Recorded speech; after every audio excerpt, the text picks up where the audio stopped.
Hey guys, Rafe here from Involvement Play. Today I've got Rory Miller on the podcast. This is Rory's second appearance on the podcast, so check out the first one if you haven't. Rory is one of my absolute favorite authors in the realm of self-defense, and I think that his work has implications that are much broader than self-defense as well. He's the author of Meditations on Violence, Facing Violence, Principle-Based Training, and Conflict Communication. I cite him highly. I use drills that he taught me in my seminar, so it's really a pleasure to have you back on the podcast. Cool. Thank you very much for coming. We've spent about, 2 hours already playing together and moving around. The big, one of the reasons that I really want to talk to you again is that I've been digging into the idea of orientation. How do we orient effectively to become a good athlete? But actually that's a problem that's broader than that. So one of the fundamental problems you talk about in Meditations on Violence is this matrix of violence, right? Mm-hmm. You can be skilled at throwing a punch, but that doesn't necessarily mean you'll be able to apply it when someone's actually trying to hit you back, or when someone's trying to hit you back and it's dark and you've never been in the dark before, or when someone's trying to hit you back and it's dark and it's wet and you're cold and you've been starving for 3 days and you're bleeding. Mm-hmm. All these things add on layers that can take you out of being able to apply that. So you can look at that as like there's this infinite set of variables. How do you orient effectively to that? And you talk about in the book about John Boyd's OODA loop. So just before I go any further, can you give us a little breakdown of the OODA loop and what that means in the self-defense community? Okay, John Boyd, Colonel, Lieutenant Colonel in the Air Force, came up with his model on how decisions are made. Mm-hmm. It's not as new as people think it is. People have been broken these things down in these 4 ways, but it's become the standard model, and he did a crap load of research and writing on it. Mm-hmm. So the first, observe, orient, decide, and act, OODA, OODA. You can't do anything out a problem you don't see. You have to see it first. You have to observe. When we observe something, it's just raw data. You have to figure out what that data means. And that's the orient stage, figuring out what the hell is going on. I don't actually see you punching me. Yeah. I see your fist getting closer to my face. I have to orient, oh my God, he's punching me.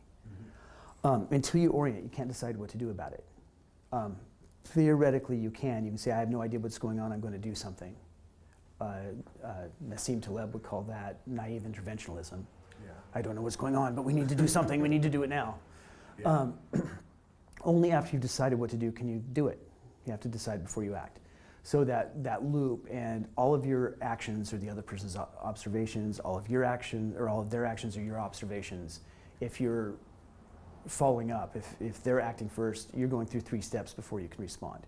You're behind the loop, and that's one of the big things. And we could go into OODA forever because you can use each of the stages of how to spike your time or spike their time, how to increase your time. It becomes elements of speed. But I want to drop back to, because when you said orientation, I either think of OODA loop, which is figuring out what the hell is going on, or orientation in space, mm-hmm. which is the whole kinesthetic, where am I, where's the other guy? So I'm thinking of orientation in a fundamentally very broad way, because even if we look at the OODA loop, you're describing it, in the example you're giving, you're describing it as like a martial arts context, right? We're fighting, what I'm doing, you're observing, and vice versa. Or military context, right? When the enemy makes an action. But I think that this fundamental capacity to orient effectively to a changing environment is actually the fundamental capacity in life. It's what allows a living thing to be adaptable, is the capacity to observe their environment and then to orient effectively to it. And it's the biggest problem because it's actually really hard to orient effectively to the environment because there's very little attention that you have to apply to things, mm-hmm. and you're really not that smart, and the environment is really, really big. And I think this problem pops up over and over again because I was doing a parkour seminar with mm-hmm. Stefan Vigru, and he was describing the breaking the jump sequence that was developed by the parkour community. And the breaking the jump sequence developed by the parkour community was feel the call of the jump. So see a jump, assess the jump, feel the fear of the jump, overcome the fear of the jump, decide and act, right? So if you can see that essentially it's the same description, only the orientation phase has been broken down a little bit more into assessing the environment, recognizing your fear, and then processing it. Those are all stages that you have time in a parkour situation to deal with. And it's an interesting thing in parkour or rock climbing or something like that, because you can really look at the process in a very kind of clinical way because you have time. But it's very different in a martial arts situation or in many other more alive situations in life because you don't have that time. Once you've started throwing that punch at me, I don't get to say, I'm afraid of getting punched. I'm gonna breathe it out. I'm gonna shake myself out. It's like, okay, now I'm ready to fight. Don't get to make that decision. So I think there's a really interesting commonality there. And I think that this then, we could talk about this in communication too. You say something, I disagree with it. I have to figure out what the hell you were saying, why you said it, and how to go forward from it. So that's a lot of stuff for you to dig into. But yeah, tell me kind of, this is what I mean by so digging into it, because we talked earlier about we're going to talk about it. Talking the level of complication. When you're sitting there within the parkour, you observe and then you orient to. You're orienting to the physical space, which is more normally what we think about, but you're also orienting to your internal emotional space. Yeah.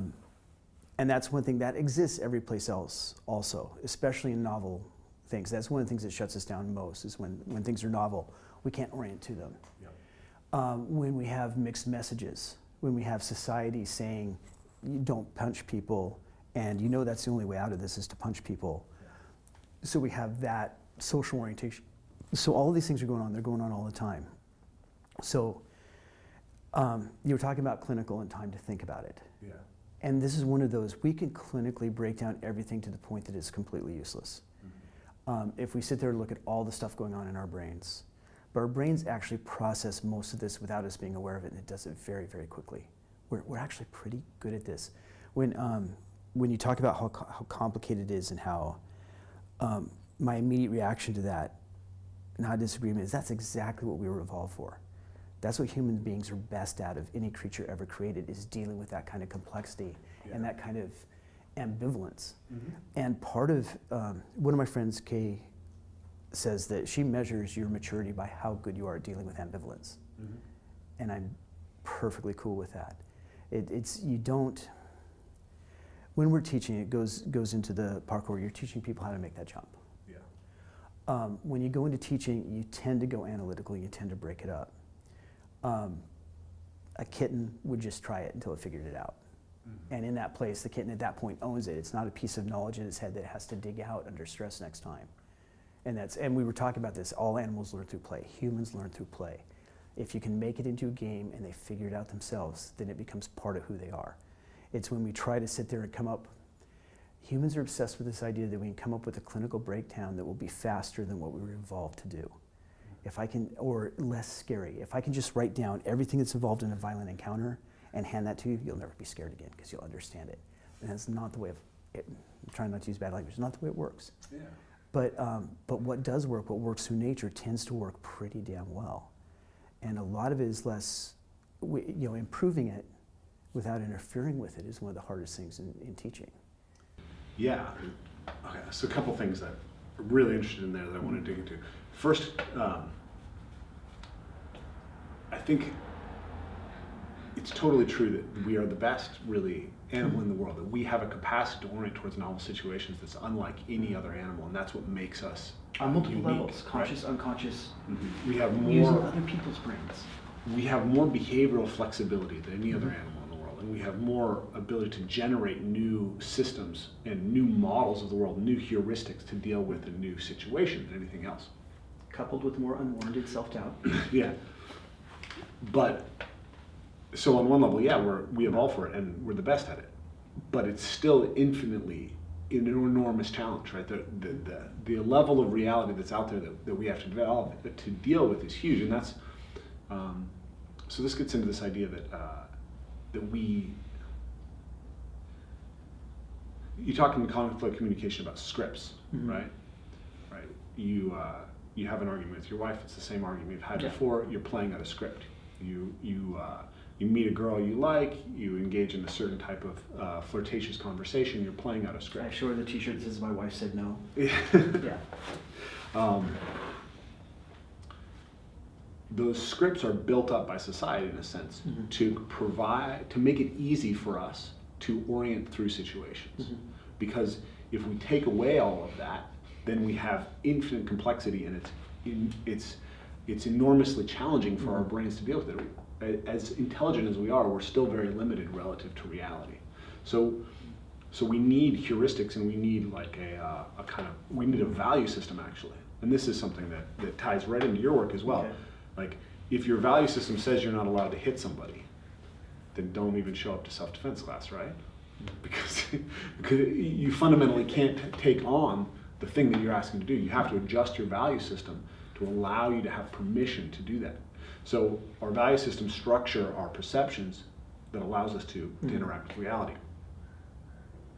So that's one huge topic. Rabbit hole. We'll jump down that rabbit hole in just a second. I just want to touch the other thing so that Cool. we'll as come long as back you can to it. remember it. Yeah, So I'll I try to never forget remember. it. So the other thing that you brought up there was the idea that we have this self-organizing system, and that we tend to kind of get in the way of that self-organizing system. And that self-organizing system comes through play, and that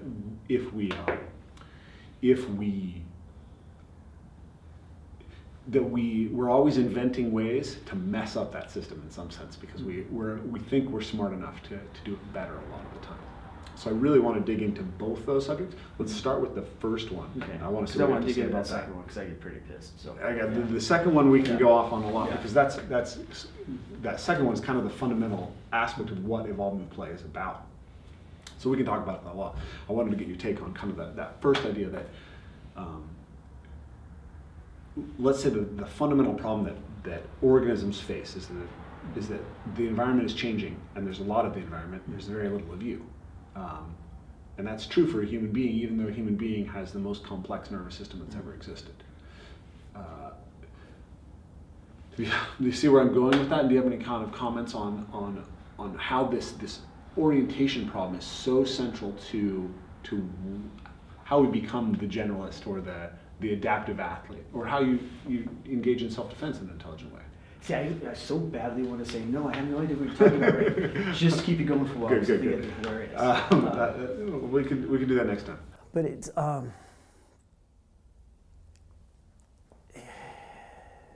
yeah, I've got a whole bunch of thoughts about it, which are not really organized. That's the thing about having a question. Yeah, that's There's dealing with complexity is something that we're evolved to do. We're actually very good at it. And most of the time we've arranged, like you said, we use heuristics to not have to figure out how to start every car we get in. Yeah. They start the same, unless you're into some of the new ones. The same as pretty much they have for a long time. We know how to say hello on the phone. We have, again, all these scripts, and they save us a lot of time. When they break out of the script, when someone goes off script, we adapt. It takes us a little bit longer, and we have to think about it. We play, but we have tools for that. I think a lot we nut up on the idea that it's supposed to be just as fast as the stuff we have scripts on, and it's not. We need to recognize, and one of the huge things, I got this from Gordon Graham a long time ago, was discretionary time. If no one's getting hurt right now, we got time to figure this out. Yeah. And we can call resources. I don't need to deal with this problem. One of the things, it came up earlier, someone squares off. I don't need to do anything right now. He's giving me time, distance, and warning. Yeah. I can change the subject, I can leave, I can call for help, I can access a weapon. I don't need to play. I have to voluntarily choose a certain type of stupid to become the kind of game he wants to play. So one of the big things is recognizing when you have time to think and using the time to think. And conversely is recognize the time you don't. One of the games, it's not a game, it's more an experiment. We played with this in Oakland early December. Yeah. But having 4 or 5 people punch at you and you're blindfolded. Okay, obviously you can't block, you can't do anything, but it turns out if you just keep randomly moving, almost none of the hits are solid. that randomly moving messes up everyone. So being an element of chaos, when it's too chaotic for you to figure out, being cool with being an element of the chaos tends to level the playing field. I think the biggest, and this is kind of my wind up for this whole first part of the question, is reminding people, and I hate the buzzwords like empowering, but this is huge, that they are evolved for this. We are good survivors. And we actually function really well in chaos unless we've been socially conditioned that we aren't supposed to. Humans use it. We figured out how to work sails. We learned how to work the wind.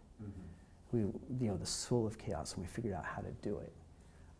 We are really good at that. We're good at relaxing, but we have to learn to, or we have to learn it's allowed and possible. But giving people the confidence. I talked a little bit about Maya Soderholm. So Maya, if you see this, we've been talking about you. Mostly good stuff. But one of the things that struck me about she is very clear. She practices Filipino sword dueling. Not martial arts, not martial art, but not self-defense, not brawling. One of the first times we met, it's like I played with her sword a little bit. Okay, so let's play with me with infighting. Okay, infighting can be scary anyway if you aren't used to it. She's not unarmed. She said, okay. And her training methodology, which is the random flow stuff that Sunny Umpa did, basically produced people that you can throw them into a completely unfamiliar environment and their assumption is, I'll figure it out. And that, I think, is where you're going, and not putting words in your mouth, but absolutely where I'm going with my training, where you go with your training, is to make people realize they're smart enough and strong enough and survivable enough that they'll figure it out. Yeah, so fundamentally, I guess, the idea that I'm working with is the goal of training is to, well, actually, I think we talked about this in the last conversation. If point karate makes you really, really happy, just do point karate, right? Yeah. Though, it depends on where you're at in your life, right? If you live in a situation where self-defense is very necessary, obviously train self-defense. But if you have a very low likelihood of ever having to use self-defense and you find self-defense training miserable, it's a bad bargain, right? So fundamentally, I think that we train to do something that's meaningful to us. Right? But then the question that arises for me is, what makes activities meaningful?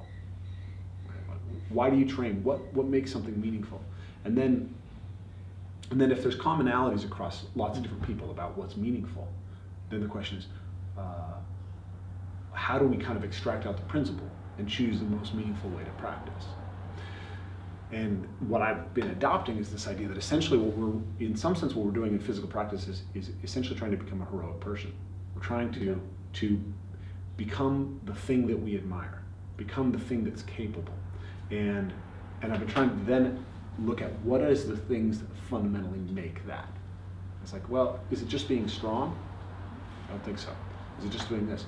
But I think the fundamental thing about a human being, like we said, we're the most behaviorally flexible animal. So what you want to be is the person who thrown into a new situation says, I will swim. I won't swim. I sink. I'll figure it out. And then the question is, how do we train?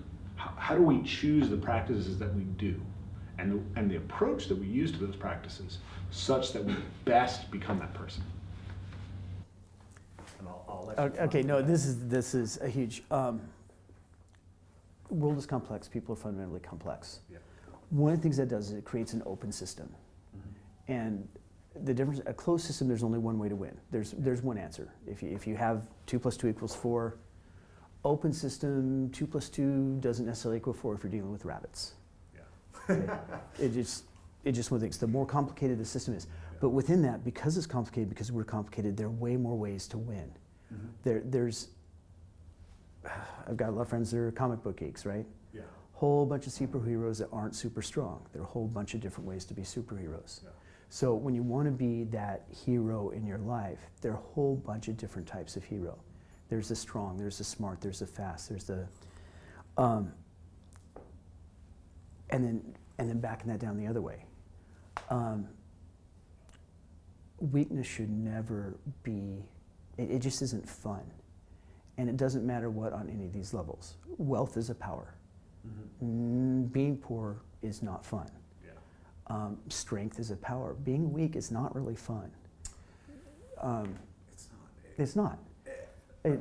Being slow is not fun. I mean, they're just one of those. If you can't sit there and look, who do I want to be as a superhero? You can at least look at who you don't want to be as the helpless person he's rescuing all the time.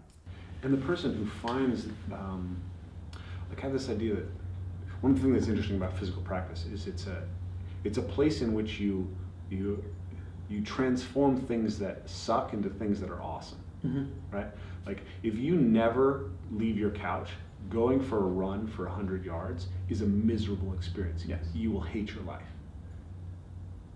If you run every day, if you run as a regular part of your practice, all of a sudden running becomes a joy, right? The first time you try to do like a park, the first time if you're not used to jumping and you have to jump something, it's scary. When you get good at jumping, it's like freedom, it's like flying. First time you get into a sparring situation, someone's like really actually cracks you in the head. Yeah. It's so overwhelming and frightening. And then if you keep doing it, it's like you kind of get a taste for it. It's fun. You're like, so do you want to live in the world where more and more things are scary and overwhelming? Or do you want to become the person who could find the enjoyment and the capacity for growth in more and more things? Yeah, and growth always takes irritation. Yeah. The whole pearls and grit and all that, but you can't imagine a muscle into better shape. It always, everything takes work. It takes, again, one of the early advice I got a long time ago, I don't remember who it was, is you can get anything. You can become anything you want if you're willing to know what it is and what you're willing to pay to get there. Yeah. And that's time, money, effort, sweat, but there's nothing free. It comes with sweat, it comes with effort. That said, and going back to the other question about training, we have some incredibly inefficient training methods that are horrible. That are in a lot of ways, but we can get to that in a little bit, but it's one of those, but there's no cost-free way to grow. And there shouldn't be, and we wouldn't want that. Or at least I wouldn't. Yeah. Well, it's such a funny thing because we suffer in life. I'm training really hard right now, so I've been lifting weights, doing parkour, I'm training for a jiu-jitsu competition, and I'm sore every day. And I'm sore enough recently that I kind of am questioning, why am I pushing myself so hard? I'm making steady progress, I feel good most of the time, but every once in a while I'm like, man, doing parkour is hard. Why the hell am I doing this stuff? It's beating my body up. So it'd be like, why can't I have the fun without the cost, right? We have this question that happens all the time, but it's the fun actually is given meaning by the cost. When the fun gets to a certain level, you don't notice the cost nearly as much. Yeah. And when the cost has a big enough payoff, it's worth it. And there's also, I'm struggling with words, but like a compound interest thing. Yeah. If you really, really put in the work in your 10, 20, teens and 20s, it will push you way, way, way late. If you wait until your 40s or 50s, it becomes much, much harder. So the compounding is stuff you learn young, you tend to keep, and you can use it for the rest of your life. So I know there's something really important I want to say with that, but I'm going to stop right there, I think. I wanted to amplify what I was just saying, which is we're talking about this idea that there's no growth without irritation. There's no growth without suffering, right? So like a fundamental reality that we face is that like life has difficulty to it. It has something, like it's going to irritate you, it's going to be hard, it's going to be scary. If you choose to avoid all those things, it just gets scarier and harder. You choose to take those things on, you get the irritant. You have to dose yourself with it. You don't want to dose yourself with too much of it, but that's what gives it meaning. Quoting the Princess Bride, quoting Buddha, life is suffering, princess, and when it tries to tell you different, he's selling something. Yeah. Yeah. The question is, how do we make that suffering meaningful? And I think that our physical practices are actually a really powerful way to do that because we can see that we can grow, and then all of a sudden the things that sucked become awesome. A lot of it's choice. I mean, you can literally choose whether to focus on the pain or focus on the feeling good. But that takes a discipline. One of the other ways, play with power a lot. And what I mean by that is, we're talking strength is power, wealth is power. Power is choices. If you don't have power in some aspect of your life, you have no choices in that aspect of your life. And that focus, people have this whole weird relationship to power. That power corrupts, absolute power corrupts absolutely. And I've said this before, but I would go through it out there. There's no better formula to keeping good people weak than to tell them they'll magically turn into bad people if they become strong. But basically, if you eschew your power, if you give it up, if you don't develop, if you don't have it, you're choosing to be choiceless. You're under someone else's control. Choice is scary, but not nearly as scary as having the same choices made by people you don't know or like. And that's the other option. I'm not sure. I think that a lot of people prefer that option of not having to make choices. If they prefer that option, they haven't thought it through very well. Yeah, well, as long as as long as things continue kind of within a certain realm of they feel safe, then they're happy with that. Because I was listening to the last interview we did again, and we were talking, the same subject came up, like, you have to choose. If we tell people not to be powerful, that's a very dangerous message. And it made me think of something Nietzsche said, where he said, a lot of morality is cowardice. Right? People choose not to fight, not because they wouldn't like to fight or they wouldn't want to win a fight, but because they're too afraid to fight. They choose not to do anything, do non-moral things, less because they're nice people and more because they're afraid of the repercussions, because they don't have the strength to choose a different thing.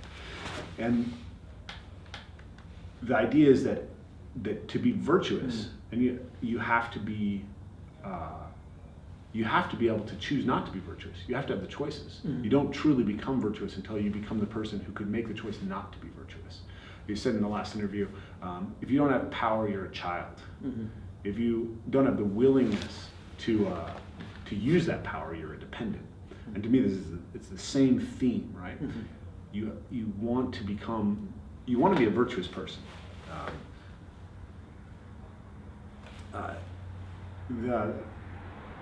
One of the guys who's been very influential in my thinking is Jordan Peterson, and he pointed out that Franz de Waal's work with chimpanzees, like if you want to be successful as a chimpanzee, it's better to be strong than to be weak. But it's better to be strong and kind than to just be strong. And it's best to be strong, kind, and wise. Right? You want to go up those levels, but you can't really go up those levels if you're not able to first become strong, to first be the type of thing that has choices, as you said. You just opened up like at least 2 major gin and tonic conversations about nature of good and virtue power. Gin and tonic. Yeah, I'll be driving, so no. But this word, because it's things that get to the same place. You're talking about Nietzschean morality being cowardice, and that's.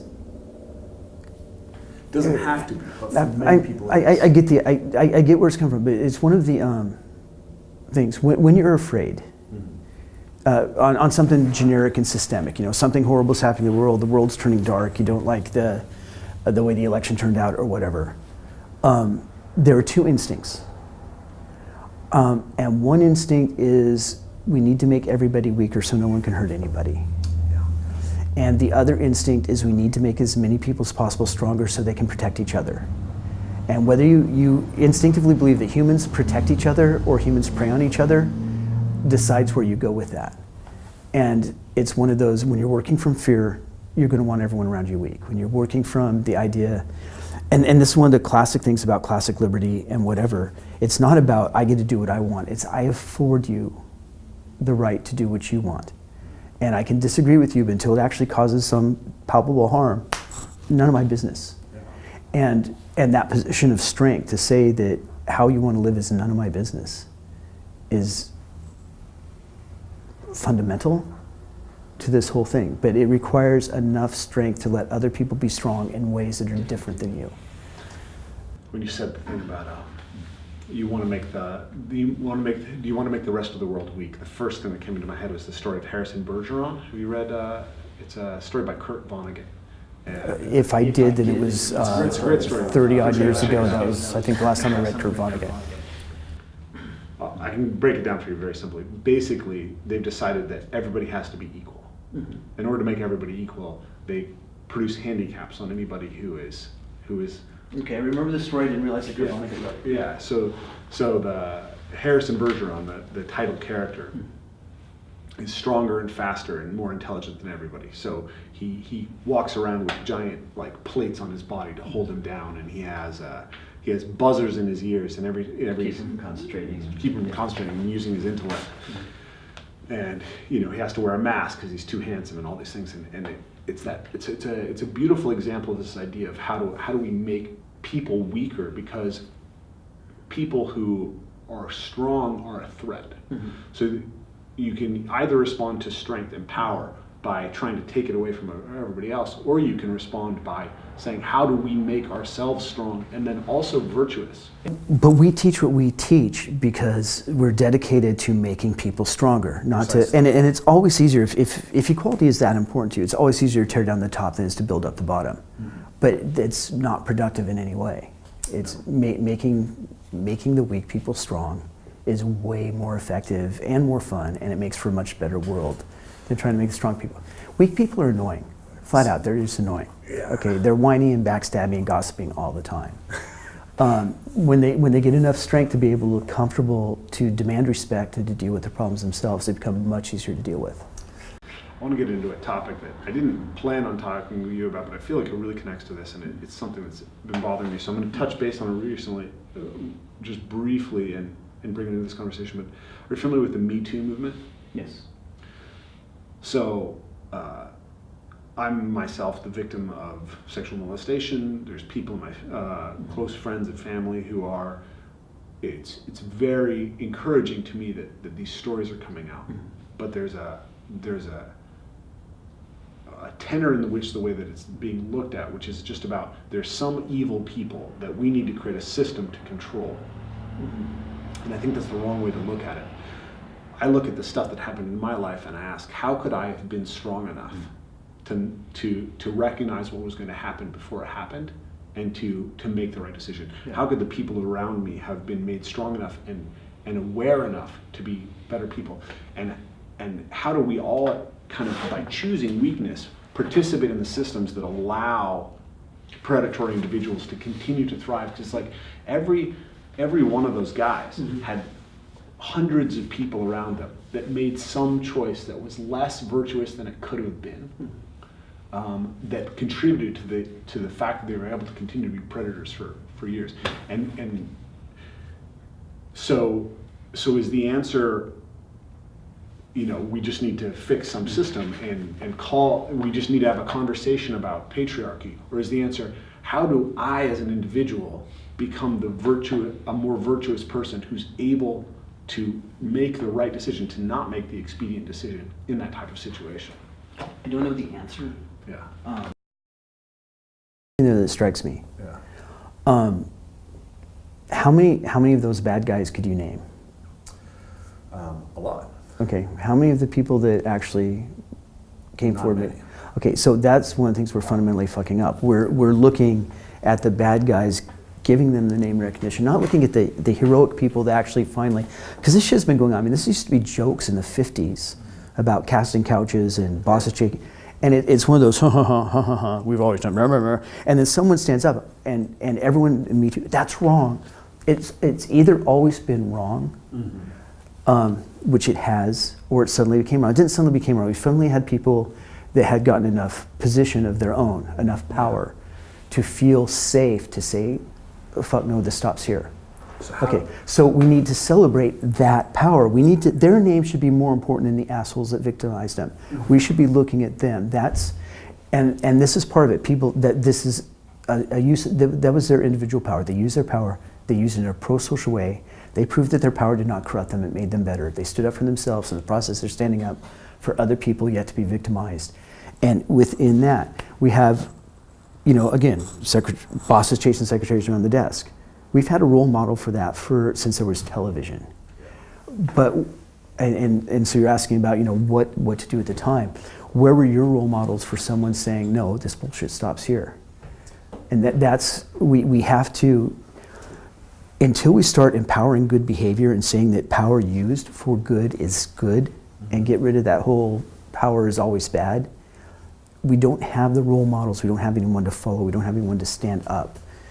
Now we're getting there, and people have. So huge, good social change.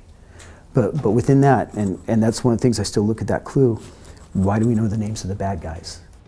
Yeah, it's something that is brought up a lot in talking about like serial killers, right? Spree killers. Spree killers is big. It seems to be a viral thing, right? When one happens, then somebody else follows it up because the notoriety that we give them gives strength to the impulse to do it.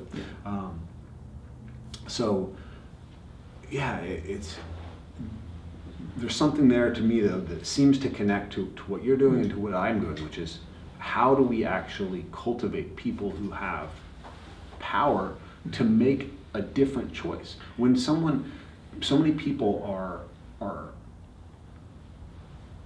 and we're, you said in the last interview, we're making our children into veal by not exposing them to difficulty, by not allowing them to play, by not engaging with these things.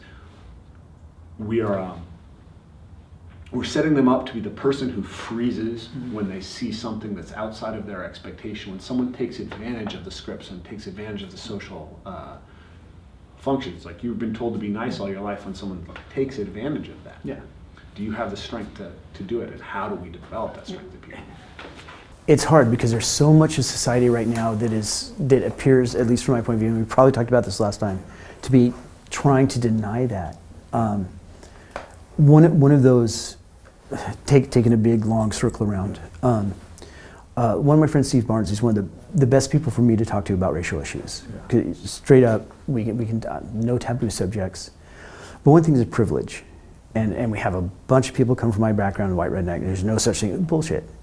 When I was a kid, all the TV heroes looked like I was going to look like when I grew up. Steve didn't have that. But one of the things that's changed in the last 20 years now, there aren't any TV heroes that aren't alcoholic or on their third marriages, or we've had this, if you express your power, it's going to break you in some way. And we need to have role models that are healthy, doing good things. We've changed that. So, and I realize we're totally off the subject of going deep into society. But we set up our role models as either bad guys because they get a lot of material stuff, but a good guy that's not that way, well, there's something wrong with him. So you really don't want to go there. And what a fucking horrible message to send kids that only passive people are good, which is kind of like the opposite of good. That's just passive. It's veal, if you're... It's never morally superior to choose to be weak or to choose to fail.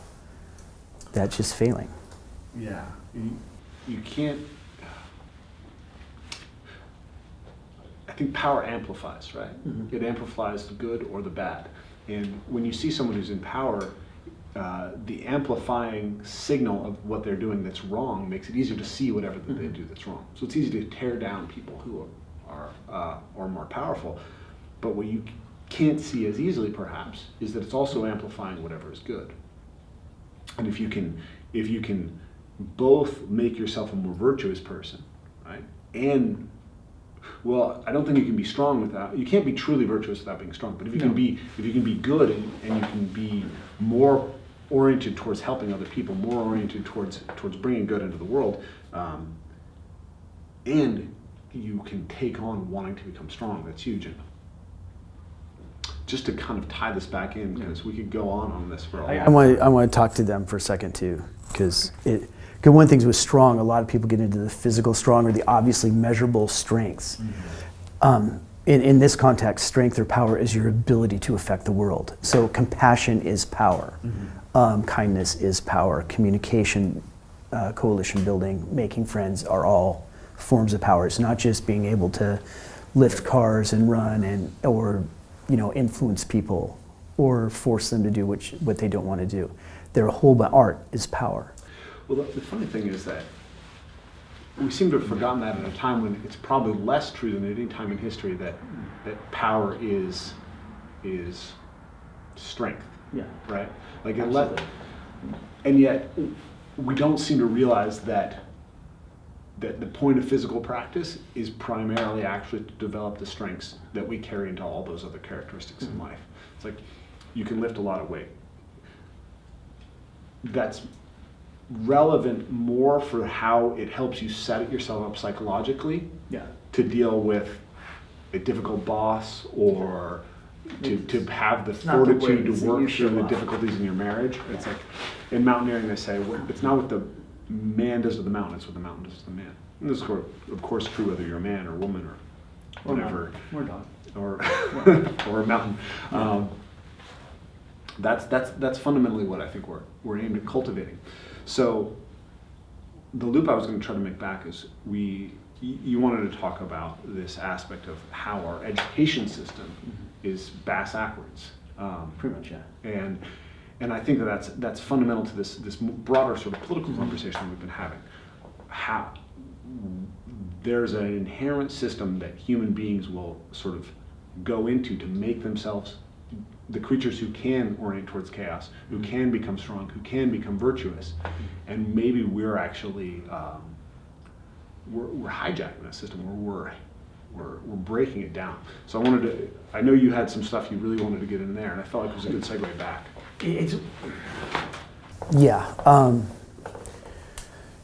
The meta on this is when you see something you know is wrong, look at who benefits.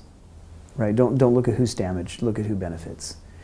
And one of the things we were talking specifically about martial arts and self-defense earlier. Yeah. Okay.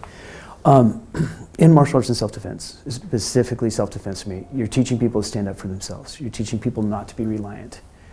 You're teaching people to think for themselves under pressure and do the same thing no matter what other people say are right and wrong. Not to be second-guessed. This whole list of things. Which to me are also fundamental to being a true human being. You're making your own decisions, you're standing up for your own beliefs, what you were talking about with virtuous, to embrace the fact that humans are virtuous and powerful. Where is that support in our educational system at all? Yeah. And backing it up, in traditional martial arts, where is that supported at all? I can't teach you to stand up to a bad guy while demanding that you bow to me. That doesn't function. And so the breakdown that I look at is because those are our two models. When we're teaching martial arts and self-defense, those are the two models that most of us know. We know how we were taught, sensei, hi, and what we got in grade school or high school or college. Okay, so in that, how much of what we were taught in our traditional martial arts was what was originally taught to us by enemies? You remember foreign occupying army just taking over Okinawa, Japan. So we were being taught by enemies who had every reason to hate us through shitty translators teaching big groups for the first time. And that's become our model for traditional martial arts training. If there's nothing in there that's the way it should be to be effective, and I'm sorry for everyone out there, but if the U.S. had been conquered, and we'd been ordered by our enemies to teach catch wrestling, we would have taught it just like karate, so that they absolutely cannot use it at all. It's the bones are there, the systems are actually very, very effective, but the teaching methodology is almost designed to make it not usable under pressure. Do you think that that's kind of solely part of this problem of like it was taught to us by people who really didn't like us through poor translators? I don't think it's just all. It's also they were military people, so they wanted the top-down hierarchy. Japanese culture, as I understand it, is far more hierarchical than ours is. So there are other aspects to it. But again, if you want someone to stand up, you don't want them in a hierarchy. You don't want them thinking that they have loyalty to that. Yeah, and some of the problems well, it seems to me, and to correct me if I'm wrong here, but it seems to me that some of the problems that we see in the martial arts education system are also problems that we see that are endemic to the education system in a broader sense. Absolutely. And so I'm just curious to what degree you think that we can think of, I I think a key thing for people to understand about education is the idea of people, of the average person going in to get a specific type of education is really new. And it was developed specifically to create people who would be effective factory workers. That's when we developed a school system, was to create future factory workers. When 95% of the population were farmers, they learned the skills that they needed farming. From people doing it. They learned it from their parents, they learned it from the people in their communities. And the people who needed an education, the gentry, the aristocrats, they picked and chose working with individual teachers to be a tutor or whatever. So our whole system, to some degree, is has all these artifacts of having been designed as essentially an industrial process. And the end product that they want, and what they, again, is docility and predictability. Yes. And those are two things you also want in any other victim you can name. Yeah. So I think about fitness, the way fitness is today, as industrial reductionism applied to the body. And I think when you look at like a lot of traditional martial arts, it's the same thing. It's like a factory model of how you produce a bunch of punchers. Yeah. But that's fundamentally not how people learn. So tell me a little bit, your most recent book is Principles-based instruction. Principles-based instruction. So tell me a little bit about what the core kind of message of the book is, because I think it's really aligned with what we're talking about. There's the basic core message, what am I doing different than other people? But it breaks down. This is a hard thing to teach because it doesn't fit our regular models. It's an open system, not a closed system like we talked about earlier. You don't know how much time you have. No engineer is ever going to be required to build a bridge until after they've gone all the way through school. Your student might be attacked tomorrow or never. You don't know. You don't know what problem they'll get. And it's just the whole list of, this is complicated. And in breaking down, I'm starting to believe, and I'm still on the fence with this, that the technique-based way that we teach and the reps and technique may be counterproductive. It may be worse than not training at all. So it goes into the play-based model, how play-based and principles-based work, what they are, what they do. There's sections on troubleshooting students.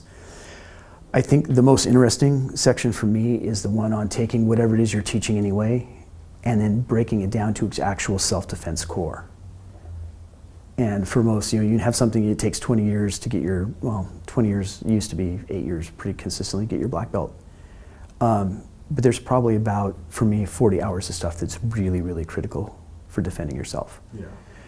And once you break down that 4, and you can then make that line, this 40 hours is important, this is where it's martial arts. And you can create a self-defense curriculum that's centered in your physicality, but pretty complete. So that's the fascinating part of it for me is trying to walk through the process that I did to get to where I got. Yeah. But from other people's point of view. So. Yeah, I've been through that. So. Yeah. One of my observations when I was teaching was that I came into parkour with having done martial arts since I was 6 years old, and then I did gymnastics. I was not very talented at gymnastics. I started that at 15, and so I came into parkour actually with the perception of myself as kind of a clumsy guy. And I also thought of myself as very, very smart. So I figured that I would outsmart everything and just use my smarts to make myself good. So I had a very analytical approach to parkour. And I actually think that got in my way of learning to a very significant degree. But I found that I was able to instruct better than some guys who seemed to take to the sport quite naturally. And so we had this observation that generally the best athletes didn't necessarily coach as well because they didn't have a model for what they were doing. And they've known that forever. Yeah. It's one of those unconsciously competent people are shitty instructors because they don't know what they did. What was funny to me was that when I went from teaching urban parkour to teaching in the woods and teaching martial arts, or teaching roughhousing, which is my little subworld of martial arts, I had to recognize that I had learned those early enough and but there was a lot of stuff that was obvious to me that didn't come obviously to other people, and how to extract the knowledge from the subcognitive mind. But then there's this interesting thing, which is that you can create this abstract knowledge, but you don't actually want it to be, you don't want to download abstract knowledge into your student's head. You want them to be unconsciously competent in the end. And you want to shorten that journey as much as possible. Mm-hmm. So you're talking about technique-based instruction. And when I was teaching indoors parkour, I had a very technique-based instruction approach. And then as I moved outdoors, what was interesting was that as people started moving in trees, they started figuring out all the cues and all the drills that I was going to give them before I got to them. They'd have fixed the problem on their own. So I was like, well, okay, well, this is interesting. I'm going to try to get them to fix the problem. I'm going to see if I can trick them into fixing the problem even more. So I've been studying that a lot. And one of the ideas that I've come across recently that I thought was interesting that came up earlier, you were working on drop steps. With me and our friend Andrew, and we were watching him try to do a drop step punch, and I picked up something that I thought might be why it didn't look good, and you picked up something different, and we brought that up, and you were like, and both of these things probably won't help you. Yeah, they won't help you get better. Feeling whether it was more powerful in the bag will help you get better. Yeah. So within motor learning theory, there's now this idea of knowledge of results versus knowledge of process, right? So knowledge of results is how hard you hit the bagger. An example I like to give is you're shooting a basketball, right? Yeah. The result is, did it go in? The process is, were your knees bent the right amount? Did you have your elbow tucked? Did you follow through with your hand? That's knowledge of process. What's interesting is that research shows that knowledge of result just from like a tape measure or a stopwatch is often as effective as knowledge of process from an elite coach. Yeah. And a lot of times knowledge of process can actually get in the way. Yeah, thinking too much. Because, so again, going back to like... Well, I hear that, because my thing with that was less about the process. One of the things we always, sorry, that's two universals. Yeah. But the metric has to be right. If it's a kinesthetic skill, trying to measure it visually is wasting everybody's time. And that's what we do. And to some extent, yeah, we can sit there and say that looks like your bones are mine, so that's okay. But it's never going to be as exact as feeling if it's a feeling-based art. Same as there's no way to judge a video by running your fingers along the screen. It's just as stupid as trying to judge a punch by what it looked like. Yeah. And when you divorce your metrics, I think that's what really messed up karate more than anything is going to point contact. It was whether it looked right instead of whether it knocked the other guy down. And that's irrelevant. Yeah, when your metrics are out. And one of the other things with teaching methodologies, knowing which part's wired to which part of the brain, and which ones work out under stress. Words do not help under stress. Unless you're either fairly autistic or have a lot of experience, you're never going to remember anything you heard or read and pull it out in a fight. Yeah. So that training, the rote training, unless you get something almost exactly the same, it's not going to come out until you've had enough experience to actually be able to go and try it. And that's research on that's pretty solid. Operant conditioning will come out if you get the right stimulus. If pop up shoot, and someone pops up, you're going to shoot them. Whether you wanted to or not, whether that was the really goal. That one can bypass the two middle steps of the OODA loop. The other one that we've got though is play. And play just becomes a natural way to move, a natural way to think. You can't not do it that way once you've played with it. But the game has to have some correlation reality. And this is why you get point sparring is actually worse in a real fight than not training at all. Because your distancing is messed up, you're defending yourself against stuff that was going to mess anyway, and you're better not hitting people than you are hitting them.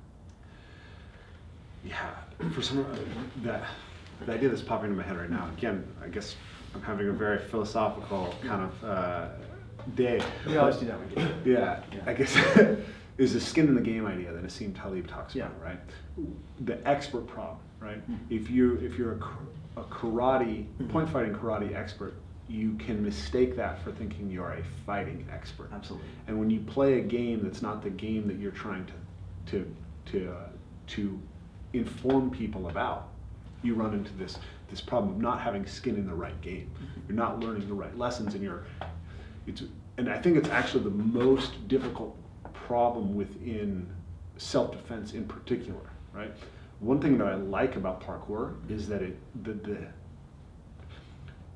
it's very real, right? It's like, yes, you will fall down. You will fall down. Like if you don't, if you have a false belief about what you can do in parkour, you'll get, reality will slap you in the face. That's why I love judo. Yeah. Yeah. The problem is that the reality that you're training for in self-defense is never, it's never perfectly replicable. Yeah. Right? I think parkour is actually a really great supplementary practice for something like that, because it's like, look, you shouldn't go out and just beat people up, because that's not ethical. Sir. But you can go out and jump something that would actually threaten you. Yeah. And you can learn what that confrontation with something that feels very real is. It's not the same, but it's closer maybe than something that's so cushioned and soft and held away from the reality of it. You talked to in the beginning of meditations on violence about the elephant metaphor, right? You can go ahead and tell us the blind man and the elephant. And why everyone knows the story of blind man and the elephant. It's not. Yeah. Yeah. So if you don't, look it up. So this is a problem that we see all over the place, right? That we can play many games as human beings, but we can mistake those games for other games. Yeah. And then. And you only really are dead when you're mistaken for reality. Yeah. There's no one way, and that's. And this ties back to the whole virtue and power and everything. It is one of the most important things is having the humility to know what you don't know, what you are capable of. I know criminals pretty well. I have no idea what it's like to be a 16-year-old female who's drunk and targeted. That's outside of my experience. I know body mechanics, and I can talk to that girl and tell her what to expect by the way the bad guys are going to think. But within that, it's giving her the tools to come up with her own answers. Yeah. And within her own emotionality, her own mental state, and her physicality, and just knowing where that edge is, knowing what you don't know. Knowing what you don't know. Yeah. The funny thing for me about knowing what you don't know is that you know what you don't know best by learning more, right? It's like. If you watch people do jiu-jitsu, they're like, oh, they're just rolling around the ground. Whatever, I could do that. I'm big, I'm strong, right? Okay, then you go do jiu-jitsu. You learned a little bit, but the biggest thing that you've learned is how much you don't know. Yeah. And if you step into any of these arenas, whether it's parkour or martial arts or anything, finance, pick an arena. It all looks deceptively simple from far enough away. Well, again, it looks really complex and it looks deceptively simple again once you actually understand it instead of trying to remember all the details. Yeah. And that again, that ties back to the principles-based versus technique-based. If you're trying to remember every technique, it's the wrong part of your brain to use in fight, and there's too much. Once you understand the principles, they all work the same. There's, we didn't play with it, but there's one system of jiu-jitsu that claims to have 300 wrist locks. Yeah. Okay, so all their students have to memorize 300. Okay, all you can do with the wrist is bend it, twist it, or bend it and twist it. That is it. There's nothing fucking else. That's 2 ways. Yeah. Two ways. Well, yeah, if you want to be really, you can bend it this way and twist it that way, or that way, bend it this way, twist it that way. But seriously, you have to work to find 8 different wrist locks in the universe. Yeah. Unless you want to concentrate on the details so you feel special. But once you, again, and that's one of the reasons why joint locks have this, it takes about 10 years before you can use them in a real fight. Unless you teach them right, in which case it's about 45 minutes. It's one of those when you go obsessive detail, and another way to phrase it, when you know it, it takes a long time. When you understand it, it takes a very short time. Yeah. That's Yeah. Bruce Lee's famous quote: "Punch is just a punch." Yeah. And then it's not a punch, and then it's just a punch again. So, but once it's just a punch again, you still have to practice a really long time to make the punch work really well. But I think, again, once you understand it, then you can, and again, this actually involves understanding. There are some things that, it takes 10 years to understand this technique. It doesn't. If the guy actually understands it, there's a couple of people that teach really obscure things really fast. The spine thing that Chris did was, he was able to explain in 30 seconds to something that take me 10 years of, because the people teaching me didn't understand it, it was just telling you you're doing it wrong, and you learn it by trial and error. And there's stuff that can take 10 years by trial and error that you can't teach in an hour or so. But you have to have that level of understanding. Yeah, I mean, coming from something where we started with no instruction, right, and had to learn it ourselves, eventually you're teaching people in 30 minutes what took you 6 months to learn. Yeah. It's totally possible once you develop it. And once you find the connection, because none of this stuff is, with very few exceptions, I think the closest that hip twitch is like the only motion I have that I don't use in every other aspect of my life at some point. It's all the structure and wave action and push a car out of the mud. You've fucking done this. This is not new. But we, again, because we made martial arts and self-defense so special, that we think that what we're doing there is qualitatively different than every other action, and it's not. It's just kinetic energy. Yeah. That's one of the other aspects that I'm really interested in trying to kind of build up what a generalist should be, right? We've as a culture, we've really fallen in love with specialist athletes. I think it's part of like this reductionism. We get really influenced by one little thing. So it's like all the research goes into aerobics. Everyone has to do aerobics, so everyone's specialized in long distance running. And then there's a bunch of research on hypertrophy, and everyone's a bodybuilder. And it's like right now we're just kind of like trying to re-put back the pieces of what someone can move like. But one of the fundamental things is, okay, so you need to be able to orient effectively the situation, but then you also want to build skills that can generalize across fields. How do you begin to recognize the thing that works about moving your body in a self-defense situation that helps you be better at dance, right? Having rhythmic control. How do you recognize how that affects you in parkour? And that's the kind of one of the holy grails of really becoming this generally broadly competent human being is how do you learn to generalize across fields effectively? And I think this is really apparent in your work because you're talking first about, say, self-defense, but then the principles go, actually we're discovering things about communication in general that are really powerful and interesting. And I found the same thing through the rough and tumble play. So it's kind of a little bit of a tangent there, but I think it's an important thing to bring up. It's not a big tangent. One thing the whole specialized athletes. Yeah. I think it's not specialization in general. I think we're kind of fascinated with what a human being is capable of at the extremes. Yeah. But we can't have multiple extremes. You're never going to be a champion marathon runner and a champion bodybuilder. So we're checking those extremes. So we have to understand that when we go with the generalist, we aren't going to be setting the records in any of the specialized stuff, and I'm totally cool with that. So breaking it down for me, the generalist and taking out the athletics and everything, just being a human animal. Yeah. You should be able to take care of yourself. You should be able to, and this, when I go to functional movement, you should enjoy moving in a whole bunch of different ways because it's fun. And I don't care if you get that through Argentinian tango or climbing trees or fighting people. But you've got to, and everyone listening to this should have, watching this rather, everyone should have some physical thing that they do because they love the motion of it. And we're natural. It actually takes a lot of brainwashing to get kids to like watching TV and playing video games. It's easier than having them outside climbing trees because you feel like you have to watch them. Yeah. But the kids like trees. So the physicality. Because of society, everyone should know how money works. Not the crap that almost everyone care, but how it actually works. Because it's not the way, especially any poor kid I know was ever taught. It's a specialized skill. Once you figure out it's not that mysterious, and a lot of the things that our instincts are wrong.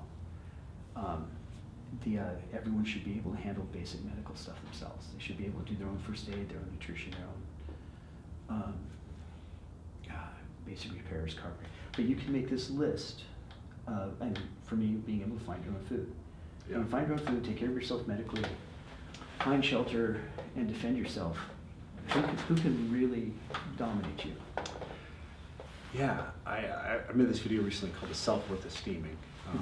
And the thesis of the video is that we have this crisis of anxiety and depression, which are really high right now. And suicide rates, they're all rising. And our answer to it is that basically we just need to like ourselves better. And I think that we got the problem wrong. The problem was that the people are just not there. They've become so narrow and specialized in what they do in their life that they don't have much of a self to be worthy, right? Yeah, without challenge and one of the messed up things. I'm trying not to use bad language too much. And go with especially to what you're doing. Mm-hmm. Okay, so even when we do have challenges, they tend to be artificial. Yeah. People used to be hungry, now they're fasting. Mm-hmm. Okay, they used to have to figure out how to make a fire when it's cold and wet and raining. Now that's primitive camping. The stuff where we learned about how to be a human and where we got our self-esteem is now, even when it does happen, you can go your whole life without ever challenging yourself. The challenges when they do happen are artificial. Yeah. And that's fundamentally not the way nature works. No, I mean, a friend of mine, Tom Montjoy, is another movement coach. He worked in, he's an anthropologist who did some field work in Polynesian island, I can't remember which one. But he would get up and he would run every day and do his kettlebell lifts and go for a long swim, and the natives were just like baffled. Yeah. Like, they were fit and healthy. They climbed trees every day, but they climbed trees to get coconuts. Yeah. Right? The kids climb trees for fun. The adults climb trees to get coconuts or to play with the kids. Mm-hmm. But for the most part, you have to choose challenge today, and it's easy not to, or we've set up systems to make it easy not to. There's weird incentive structures. I'm a father of 2 young children, and now another one, and we really work hard on not relying on the TV, right? Mm-hmm. The kids get to watch like a movie once a week, and pretty much very little television. But there's so many times in life when you're like, man, if I could just get them out of my hair. Yeah. The TV is a great cheap babysitter. Right. It would be so valuable, but so there's an incentive. Mm-hmm. There's an incentive structure that sets that up, and then we have this, had this massive panic about kidnapping kids in the 80s. Mm-hmm. Never actually a problem. There was never a lot of kids getting kidnapped. Mm-hmm. But now it's illegal to send your kids unsupervised to the park. You can get arrested for that. But how are these kids going to grow up and be people who can go to the park by themselves? Go to the park by themselves, Yeah. right? Like I may have mentioned this the last time, but it's worth mentioning again. I think the problem of modern life was summed up in this thing that happened a few years ago. I think it was in 2007. The Seattle school districts tried to limit recess to 7 minutes. They'd only get 7 minutes of recess at a time. And their justification for why recess was down to 7 minutes was that was the longest period of time children could go without getting into conflict. So you want a generation of children Who can't deal with conflict. who've never had to negotiate a problem with another human being, person, peer to peer. How is that going to work when they get married, have a relationship, go out, get a job, have somebody like, and no growth without irritation. No growth without irritation, and fundamentally, you talk about play and why it's so important in self-defense training. I talk about play as, the center of how we educate Absolutely. people. Rough and tumble play is probably the oldest system of play that we know of. It's the most well-studied system of play neurologically. I'll show you the research after we get No, done it's here. cool. I know it's the oldest. Like every kid likes wrestling today. Yeah. I had no idea there's that much research on it. Yeah. It's good. So we know that neurologically it's a distinct thing. And what's interesting about it is, in lower animals, it doesn't actually, less behaviorally flexible animals like cats, it doesn't seem to have a huge impact on their survival mechanisms. It's like a cat can fight even if it's never rough and tumble played. A cat can hunt even if it's never rough and tumble played. What it does is it increases their behavioral flexibility and their ability to socialize effectively. And Jordan Peterson did research that showed that the most effective thing for getting extremely antisocial young boys between 2 and 4 years old to effectively socialize and to become human beings who can deal with society is to allow them to rough and tumble play. So in order to negotiate effectively, in order to manage your relationship, the best thing you can do is play physically. Get engaged with that. And that's precisely the thing that we're trying to take away from children. Yeah. So, Trying to suck their souls out. so go play with Rory Yeah. or me and learn to do that. I want to talk a little bit about conflict communication because I just finished your book. I really enjoyed it, and I figured we should touch base on that Yes. as well. Everyone should read that. So conflict communication is basically, it seems to me, about recognizing how we fall into scripts and trying to make yourself goal-oriented in communication. This is something that I've been working on a lot. I have a long-term habit of arguing on the internet. You've probably seen this XKCD comic where there's a little voice that comes in and says, "Honey, come to bed." And Someone's wrong on the internet. yeah, the guy. Yeah. Someone's wrong on the internet. Yeah. That was me for years. And one thing I've been recognizing is when someone is very confrontational after I've said something, it often helps to just say, "What do you want out of this conversation? Yeah. Like, do you want to learn something from me? Do you want to teach me something? Do you just want to slap me down because you're mad at me?" Right? Like, if you want to learn something, then here's how you approach it. If you're hoping to teach something, well, I'm not going to like you if you try to do it this way. And if you just want to slap me down on the internet, I'm going to ban you and get you off my page. But that idea of a very goal-oriented kind of approach to communication, it seems incredibly powerful to me, and I think that it's very hard for people to do. So Yes. Can you talk a little- The internet thing, just one of my rules of thumb on that is I treat it like self-defense. Unless it's a credible threat, I don't defend myself. Yeah. And the reason I find that useful is, let's see, trying to tell the story with no names. A friend, very well known, very, very famous in what he does, and he gets involved in flame wars all the time. And he doesn't realize that very, very few people actually have the gravitas Yeah. to question him. Yeah. Every time that he treats them as if they do, he lends them that. It's one of those, every time that you get involved in that, you validate that the person has the right to talk to you that way. Yeah. And it's one of the things where subconsciously you're raising their status by engaging. Yeah. And I love, you talk about this in Meditations on Violence. You give this analogy of like, alpha dogs don't take puppies challenging them seriously. yeah, and why should you? But getting into ConCom, one of the things is that people almost never fight over what they think they're fighting about. Yeah. They're fighting over who gets credit for it. They're fighting over, I've invested in this. This is my idea. The fact that it's a good idea or bad idea is not there. It's mine. So they're defending their children instead of in that. The whole thing about ConCom is less, on the surface, yeah, you can read it about how to manipulate other people into not being dicks. Mm-hmm.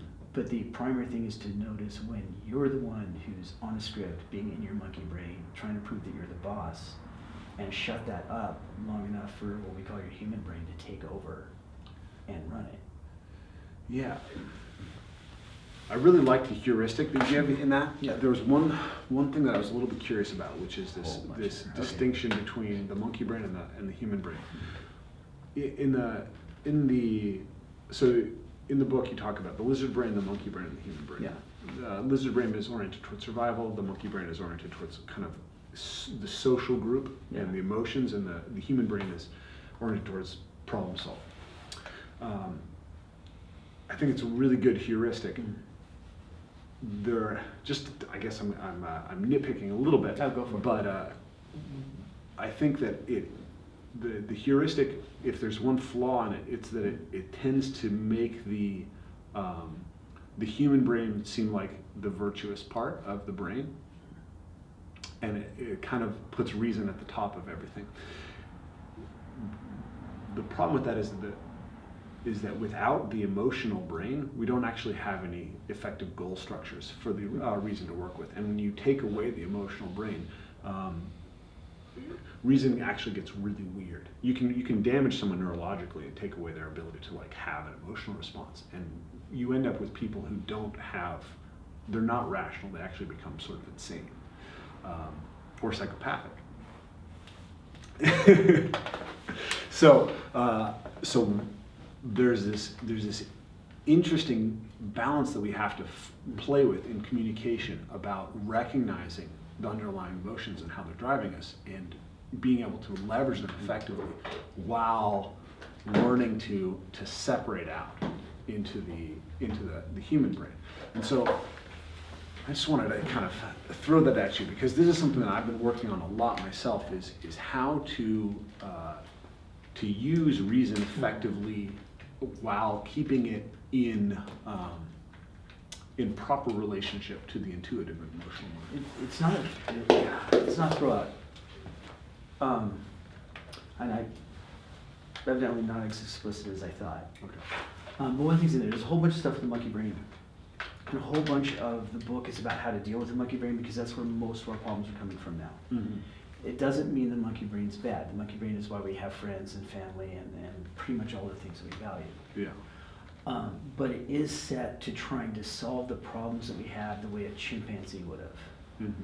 So it wants to be bigger and louder and get credit and become the alpha and a whole bunch of other bullshit. So being able to recognize when our instincts are getting in the way of our goals, your monkey brain wants your family happy. Yeah. Your monkey brain thinks your family is happier if the man is in charge and he's pushing everyone else around. Mm-hmm. That's not true. That's not how humans are happy. Maybe how chimps are happy, it doesn't work. So recognizing that the goal that you want and what you're instinctively doing to achieve it is not working is a big part of it. Reason, so I'm taking this separate things, because reason I like because it's a tool you can polish. Yeah.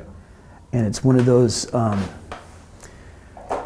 in the principles-based instruction book, there's an entire section on critical thinking. Mm-hmm. Knowing how to read an experiment, knowing whether an experiment is valid, cognitive biases. Those you can continuously get better at in that.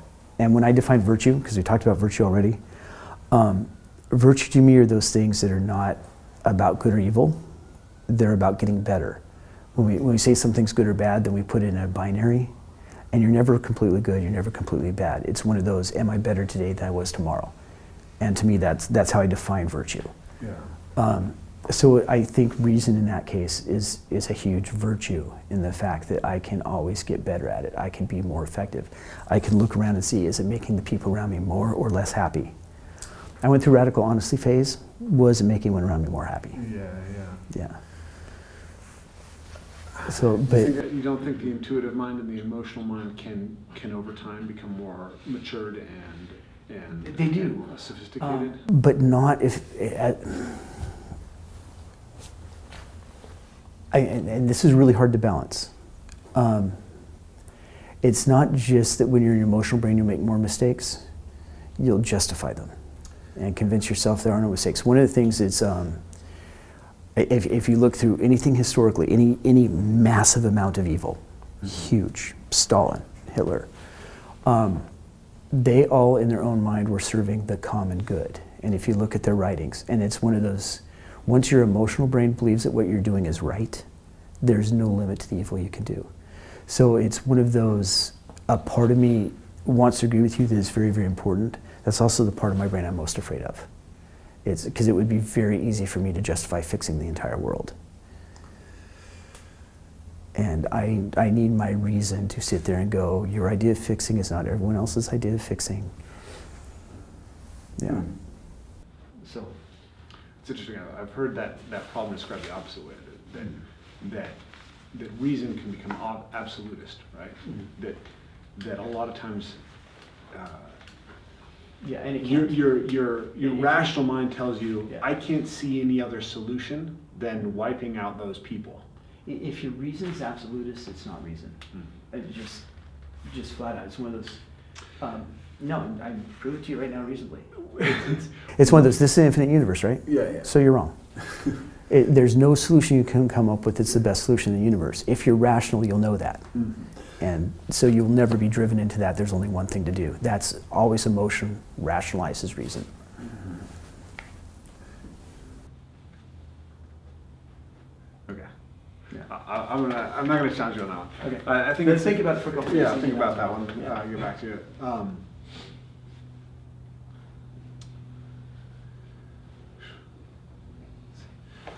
I think I'm getting tired and not able to articulate really good questions anymore. So well, I think the camera guys guy's higher, so you're freezing too. Yeah. So we had one question from the audience that I wanted to give you guys, and really? Then we will. Seriously, people? God. Right. Well, no, I just use up way too much question space. But your background is in one of your backgrounds is in Koryu old school jiu-jitsu. You said that you really don't like forms and kata at this point. Yeah. So what is it, you want to know from that background, what do you specifically think can be brought forward that's really useful? Okay, totally different. Old school Japanese as opposed to Okinawa kata are two-man. Mm-hmm. They're very short, they aren't this long involved things. And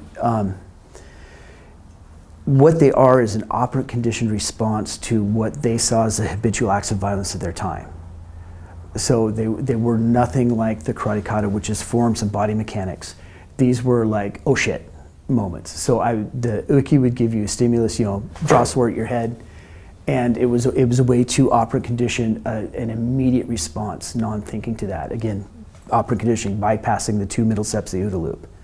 I got the observe, I went right to act because I needed to orient or decide. So that was, to me, it was really, really valuable because it was incredibly brutal with a few ways to practice live on real body, anything that dangerous. There are a couple, there are several in here where uki has to do something and it's counterintuitive. It's not something a trained fighter would do to survive in the kata. Yeah. So in one of them, the kata basically, I shove your chin up past your shoulder blades, kind of the wave action we were playing on the beach day, and then I jump in the air and drive it straight down once the back of your head hits it. Okay. Uki in that kata must go limp at that instant. It's the only way not to have the neck shear. Mm-hmm. So there was a counterintuitive thing. There's another one of the Tonto defenses where uki drops the weapon when he takes the strikes. It turns out that there's nothing in the strikes that makes him drop the weapon, but we found through bad accident that the reason is that one of the variations from that point, there's so much torque that the guy can't hang on to it and goes spinning into the audience.